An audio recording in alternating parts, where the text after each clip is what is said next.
கல்யாண மேடையா, கலை உலக மேடையா, அரசியல் மேடையா, எந்த மேடையில் பேசினாலும் வீழ்வது நாமாக இருப்பினும் வாழ்வது தமிழாக இருக்கட்டும் என்று கூறியே தனது உரையை முடிப்பார் விஜயகாந்த்.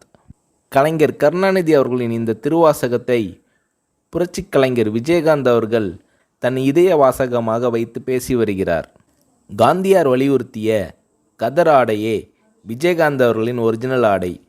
சினிமா சம்பந்தப்பட்டது தவிர மற்றபடி எந்த விழாவாக இருந்தாலும் கதரே அணிவார் விஜயகாந்த். தன் அப்பாவிடமிருந்து கதர் அணியும் பழக்கத்தை கற்றுக்கொண்டவர் விஜயகாந்த். இவரை பின்பற்றி இவரின் நண்பர் இப்ராஹிம் ராவுத்தரும் கதர் மேல் காதலாக இருக்கிறார்.